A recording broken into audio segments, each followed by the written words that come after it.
Hello दोस्तों, स्वागत है आपका हमारे चैनल पर। आज हमारा टॉपिक है प्रमुख पुरस्कार तथा सम्मान। प्रमुख पुरस्कार तथा सम्मान से संबंधित जो भी पॉइंट होंगे उसको आज हम यहाँ पर कवर करेंगे। और इससे संबंधित जो भी ऑब्जेक्टिव क्वेश्चन होंगे उसको आज हम यहाँ पे देखेंगे। आज का हमारा पहला क्वेश्चन है, ज्ञानपीठ पुरस्कार किस क्षेत्र में दिया जाता है? इसका ऑप्शन है साहित्य, इतिहास, नाटक या फिर नृत्य। ज्ञानपीठ पुरस्कार साहित्य के क्षेत्र में दिए जाने वाला सर्वोच्च पुरस्कार है। ज्ञानपीठ पुरस्कार जो है ये भारतीय ज्ञानपीठ न्यास द्वारा भारतीय साहित्य के लिए दिए जाने वाला सर्वोच्च पुरस्कार में आता है। हमारे भारत की जो 8वीं अनुसूची में 22 भाषाओं को सम्मिलित किया गया है, उन 22 भाषाओं में किसी भी भाषा में लिखने वाले व्यक्ति को यह पुरस्कार दिया जा सकता है। वो व्यक्ति इस पुरस्कार को पाने का योग्य हो सकता है जो भी इस 22 भाषाओं में से किसी एक भाषा में वह लिखता हो। इस पुरस्कार के अंतर्गत 11 लाख रुपए की राशि आवंटित की जाती है। एक ब्रॉन्ज स्टैच्यू ऑफ वाग्देवी दी जाती है, मतलब वाग्देवी जो माता सरस्वती होती है उसकी कांस्य की प्रतिमा दी जाती है। एक प्रशस्ति पत्र दिया जाता है। ज्ञानपीठ पुरस्कार 2017 में कृष्णा सोबती को दिया गया था। 2018 में अमिताभ घोष को पुरस्कृत किया गया था और 2019 में अकिथम अच्युथम नंबूथिरी को पुरस्कृत किया गया था। अगला पुरस्कार के बारे में बात करते हैं। अगला क्वेश्चन हमारा, अर्जुन पुरस्कार किससे संबंधित है? इसका ऑप्शन है ए चलचित्र, खेलकूद, साहित्य या फिर चित्रकला। तो इसका सही उत्तर हो जाएगा आपका खेलकूद के लिए। अर्जुन पुरस्कार खिलाड़ियों को दिया जाने वाला एक पुरस्कार है जो भारत सरकार द्वारा खेल के क्षेत्र में उत्कृष्ट प्रदर्शन के लिए दिया जाता है। इस पुरस्कार का प्रारंभ 1961 ईस्वी में हुआ था। ठीक है। इस पुरस्कार में 15 लाख रुपए की राशि दी जाती है। अर्जुन की कांस्य प्रतिमा और एक प्रशस्ति पत्र दिया जाता है। 2020 में क्रिकेट के क्षेत्र में अर्जुन पुरस्कार में ईशांत शर्मा को अर्जुन पुरस्कार से पुरस्कृत किया गया था। दीप्ति शर्मा को अर्जुन पुरस्कार से पुरस्कृत किया गया था। इसके पश्चात और भी बहुत सारे खिलाड़ी हैं जिसको अनेकों खेलों में अर्जुन पुरस्कार से पुरस्कृत किया गया था। बैडमिंटन की बात करें तो बैडमिंटन में चिराग शेट्टी को अर्जुन पुरस्कार से सम्मानित किया गया था 2020 में। 2020 की बता रहा हूँ मैं। उसके बाद बैडमिंटन में सतविक साईराज रनकी रेड्डी को भी पुरस्कृत किया गया था। कुश्ती के क्षेत्र में दिव्या काकरन को पुरस्कृत किया गया था। राहुल बाला साहेब अवारे को पुरस्कृत किया गया था। एथलेटिक्स में दूती चंद को पुरस्कृत किया गया था अर्जुन पुरस्कार से।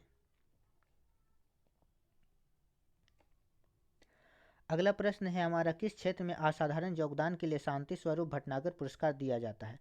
ऑप्शन है साहित्य, अभिनय, कला, विज्ञान या फिर समाज सेवा। तो इसका सही उत्तर हो जाएगा आपका विज्ञान के क्षेत्र में। ठीक है। शांति स्वरूप भटनागर पुरस्कार विज्ञान के क्षेत्र में दिया जाने वाला एक सर्वोच्च पुरस्कार है। यह पुरस्कार भारतीय औद्योगिक तथा वैज्ञानिक अनुसंधान परिषद द्वारा उल्लेखनीय एवं असाधारण अनुसंधान, जीव वैज्ञानिक, रासायनिक, पर्यावरणीय, सागर एवं ग्रह के अध्ययन, अभियांत्रिक, गणित, चिकित्सा एवं भौतिक विज्ञान के क्षेत्र में दिया जाता है।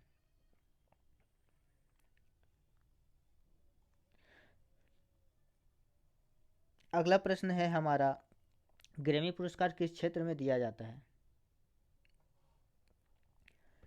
ऑप्शन है साहित्य, संगीत, विज्ञान या फिर आविष्कार व खोज। तो इसका सही उत्तर हो जाएगा आपका संगीत के क्षेत्र में। संगीत के क्षेत्र में ग्रैमी पुरस्कार दिया जाता है। ग्रैमी अवार्ड पाने वाले सबसे पहले भारतीय हमारे पंडित रविशंकर जी थे, जिनको 1968 में इनको पुरस्कृत किया गया था ग्रैमी अवार्ड से। अगला प्रश्न है हमारा कलिंग पुरस्कार से संबंधित। कलिंग पुरस्कार दिया जाता है, ऑप्शन है वर्ष की श्रेष्ठतम फिल्म के लिए, विज्ञान को लोकप्रिय बनाने के लिए, सांस्कृतिक समझ की प्रगति के लिए या फिर खेल में असाधारणता के लिए। तो इसका सही उत्तर हो जाएगा आपका ऑप्शन नंबर बी, विज्ञान को लोकप्रिय बनाने के लिए कलिंग पुरस्कार दिया जाता है। अगर हम लोग कलिंग पुरस्कार की बात करते हैं तो कलिंग अवार्ड 2009 में हमारे प्रोफेसर थे यश पाल को 2009 में इनको कलिंग पुरस्कार से सम्मानित किया गया था। कलिंग पुरस्कार यूनेस्को के द्वारा दिया जाता है। यूनेस्को के द्वारा कलिंग पुरस्कार दिया जाता है। विज्ञान की लोकप्रियता के लिए इसको पुरस्कृत किया जाता है। 2020 की अगर बात करें हम तो 2020 में कलिंग पुरस्कार पाने वाले डॉक्टर कार्ल हैं, doctor Karl.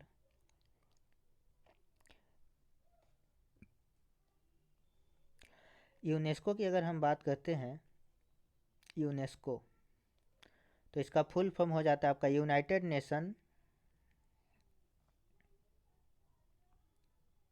Educational Scientific and Cultural Organization होती है इसका फुल फॉर्म। इसका हेडक्वार्टर आपका पेरिस फ्रांस में है। इसकी स्थापना हुई थी आपका 16 नवंबर 1945 ईस्वी में।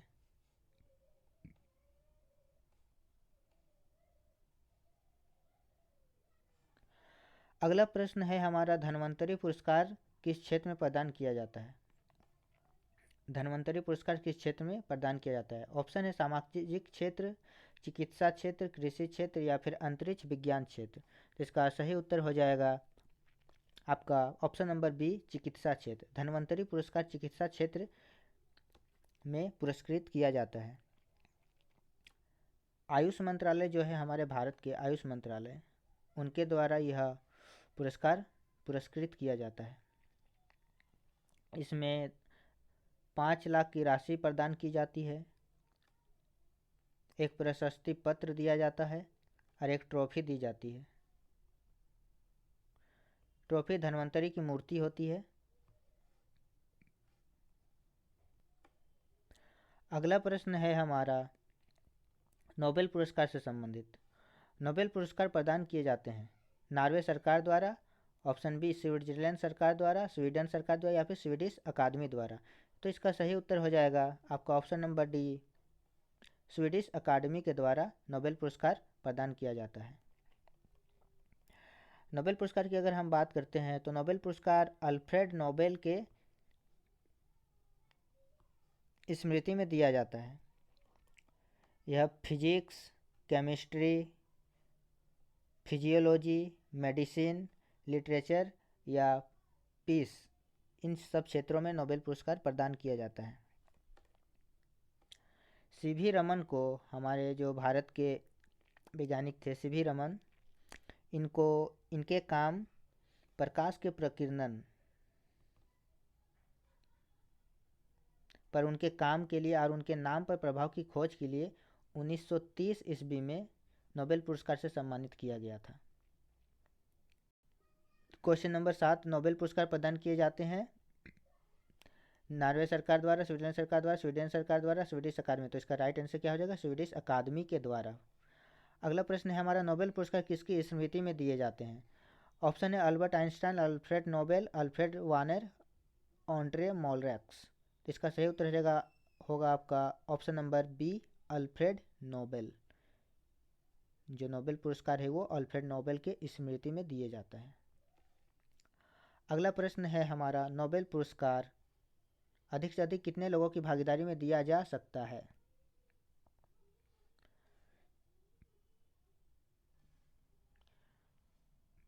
तो इस ऑप्शन है 2, 3, 4 या 5। तो इसका सही उत्तर हो जाएगा आपका option number 3, sorry option number B, 3। 3 लोगों की भागीदारी में नोबेल पुरस्कार दिया जाता है। अधिक से अधिक 3 आदमी किसी भी रिसर्च में होना चाहिए, उससे अधिक हो गए तो नहीं। अधिकतम लोगों की संख्या 3 है। अगला प्रश्न है हमारा, सीवी रमन को नोबेल पुरस्कार किस वर्ष मिला था? ऑप्शन है 1930, 1931, 1932, 1934। इसका सही उत्तर हो जाएगा आपका 1930। 1930 ईस्वी में सीवी रमन को नोबेल पुरस्कार से पुरस्कृत किया गया था इनके खोज के लिए, प्रकाश के प्रकीर्णन पर उनके काम के लिए और उनके नाम पर प्रभाव की खोज के लिए 1930 में इनको नोबेल पुरस्कार से पुरस्कृत किया गया था। 10 क्वेश्चन को हमने यहाँ पे आज अटेम्प्ट किया। इससे रिलेटेड जो भी थोड़े बहुत पॉइंट थे उसको हमने यहाँ पे देखा। आशा है आपको पसंद आई होगी। हमारे चैनल को सब्सक्राइब कर लीजिएगा, बेल आइकन को दबा लीजिएगा ताकि आपको नोटिफिकेशन मिलता रहे और इसका PDF आपको टेलीग्राम के चैनल पर मिल जाएगा। Thank you very much.